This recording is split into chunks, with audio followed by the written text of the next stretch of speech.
Buenas tardes. En este video haré un breve resumen acerca del Decreto 1165 de 2019, por el cual se dictan disposiciones relativas al régimen de aduanas. Estaré hablando sobre las disposiciones generales que engloba el capítulo 1, artículos 1, 2 y 3, de la obligación, los obligados y los responsables aduaneros que engloba el capítulo 2, de los artículos 4 al 10, el capítulo 3 que engloba los artículos 11 al 19, el capítulo 4 que engloba el artículo 20 y el capítulo 5 que engloba el artículo 21. Y por último, sobre los declarantes, que va desde el capítulo 1 y engloba desde el artículo 32 al 33, el capítulo 2 que va del artículo 34 al 55, el capítulo 3 que va desde el artículo 56 hasta el 60, el capítulo 4 que va desde el 61 al 65 y por último el capítulo 5 que va desde el artículo 65 hasta el 74. Empieza hablando de las disposiciones generales. El capítulo 1, el cual el artículo 1 es el alcance. Este se aplica en la totalidad del territorio aduanero nacional y se encarga de regular las relaciones jurídicas que se dan entre la administración aduanera y los que intervienen en el ingreso, la permanencia, el traslado y la salida de las mercancías, hacia y desde el territorio aduanero nacional con base a la Constitución y a la ley. El capítulo 2 que abarca los principios generales. Estos principios son: primero, el principio de eficiencia. Estipula que siempre prevalecerá el servicio ágil y oportuno para facilitar el comercio exterior sin perjuicio de que la autoridad aduanera ejerza su control. El segundo principio, que es el principio de favorabilidad. Dice que si antes de la firmeza del acto que decide de fondo la imposición de una sanción entra a regir una norma que favorezca al interesado, la autoridad aduanera la aplicará oficiosamente. El tercer principio, que es el principio de justicia. Aquí, la autoridad aduanera actuará dentro de un marco de legalidad, reconociendo siempre que se trata de un servicio público y que el Estado no aspira a que el obligado aduanero se le exija más de lo que la misma ley pretende. El cuarto principio, que es el principio de prohibición de doble sanción por la misma infracción o aprehensión por el mismo hecho. En este principio, a nadie se le podrá sancionar 2 veces por el mismo hecho, ni tampoco se le podrá aprehender más de 2 veces por la misma causal. El quinto principio, que es el principio de seguridad y facilitación en la cadena logística de las operaciones de comercio exterior. Las actuaciones administrativas relativas al control se cumplirán en el marco de un sistema de gestión de riesgo. ¿Para qué? Para promover la seguridad de la cadena logística y facilitar el comercio internacional. El sexto principio, que es el principio de tipicidad, que estipula que para que un hecho u omisión constituya infracción administrativa y para que dé un lugar a una aprehensión y decomiso de las mercancías cualquier tipo de sanción administrativa. El séptimo principio, que es el principio de prohibición de la analogía. En este principio procede la aplicación de sanciones ni de causales de aprehensión ni decomiso por interpretación analógica o extensiva de las normas. Y por último, el principio de prevalencia de lo sustancial. Aquí el funcionario deberá tener en cuenta que el objeto de los procedimientos administrativos aduaneros es la efectividad del derecho sustancial contenido en este decreto. El artículo 3, que comprende las definiciones. En este caso, hablaré sobre algunas definiciones. Por ejemplo, acuerdo comercial. ¿Qué es? Es un entendimiento bilateral entre estados que puede ser cooperación internacional o de integración internacional. La aduana de partida, que es aquella donde se inicia una operación de tránsito. Y la aduana de destino, que es aquella donde finaliza una operación de tránsito. Bulto. Es toda una unidad de embalaje independiente y no agrupada de mercancías acondicionada para el transporte.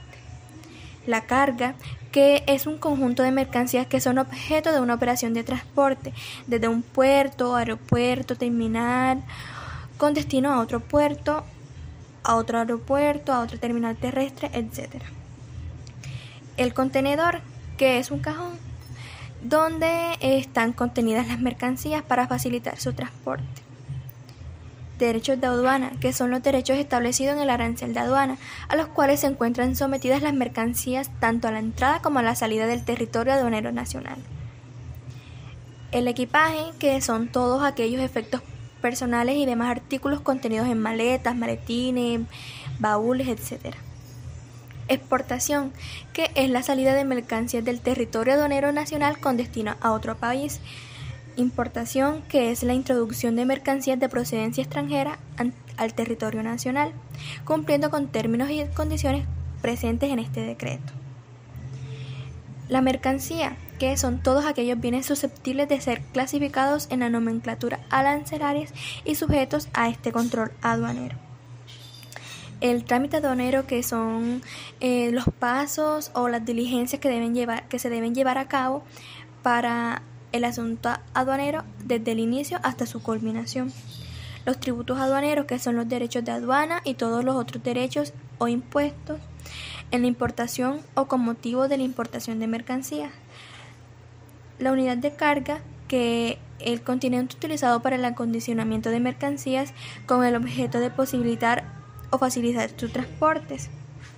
Estos pueden ser contenedores, furgones, plataformas de ferrocarril, etc.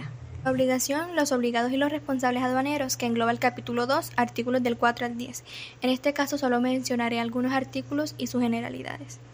Por ejemplo, el artículo 4 habla de la obligación aduanera y dice que las obligaciones de la administración aduanera y cualquier persona relacionada con la operación aduanera. El artículo 7, que habla de los obligados aduaneros y que estos pueden ser directos, que son los usuarios aduaneros, o indirectos, que es aquella persona que ha intervenido en los trámites de operación aduanera. El capítulo 3, que habla de la obligación aduanera en la importación y que engloba los artículos del 11 al 19. El artículo 11, que habla del alcance y dice que la obligación aduanera nace con los trámites aduaneros y deben cumplirse previo a la llegada de la mercancía. O el artículo 15, que habla sobre las conversiones monetarias, diciendo así que el valor de la aduana en las mercancías importadas se determinará en dólares americanos. El capítulo 4, que habla sobre la obligación aduanera en la exportación y que engloba solamente el artículo 20 y habla también sobre el alcance y la presentación de la solicitud de autorización de embarque, ingreso, la certificación y demás actuaciones de exportación. Y el capítulo 5, que habla sobre la obligación aduanera en el régimen de tránsito, que solamente está estipulado en el artículo 21. El alcance, que comprende la declaración aduanera, la ejecución de las operaciones y la finalización del régimen, los documentos que certifiquen las normas correspondientes, etc. Los declarantes, que engloba el artículo 32 y 33. El artículo 32 habla de los declarantes y dice que podrán actuar ante las autoridades aduaneras con el objetivo de adelantar trámites de exportación, importación o de tránsito aduanero.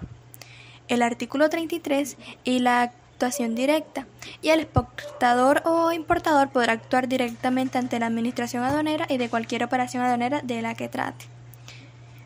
El capítulo 2, que habla sobre la agencia de aduanas y va del artículo 34 hasta el 55. Por ejemplo, el artículo 34 habla de la agencia de aduanas y dice que son personas jurídicas autorizadas por la DIAN para que cumplan con las normas en materia de exportación, importación o de tránsito aduanero. O el artículo 51, que habla de las obligaciones de las agencias de aduanas y estas se basan en un comportamiento ágil, transparente, eficiente, con exactitud, con prestación de servicios aduaneros, declaraciones, etc. El capítulo 3, que habla de los usuarios aduaneros permanentes y estos van desde el artículo 56 hasta el 60. El artículo 56, que dice que un usuario aduanero permanente es una persona natural o jurídica que sea reconocida por la DIAN.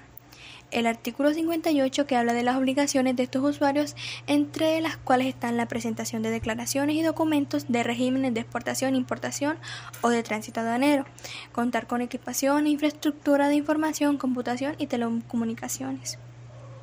El capítulo 4, que habla de los usuarios altamente exportadores, que va desde el artículo 61 al 64.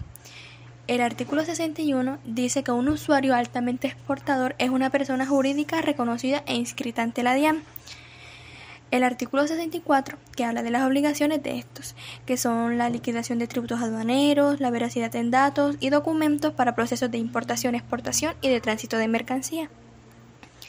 Y por último, el capítulo 5, que habla de las sociedades de comercialización internacional, que va desde el artículo 65 hasta el artículo 74. El artículo 65, que dice que las sociedades de comercialización internacional son personas jurídicas y tienen bajo su responsabilidad la comercialización de productos colombianos en el exterior. El artículo 69 estipula las obligaciones de estos y son la fabricación de mercancías destinadas al mercado externo y exportarlas dentro de términos de la DIAN, la legalidad de los certificados a proveedores y la posterior exportación dentro de un término de 6 meses siguientes a la fecha de expedición del certificado al proveedor. Con esto termino un breve resumen acerca del decreto 1165 del 2019. Espero que sea de su entendimiento y muchas gracias por su atención.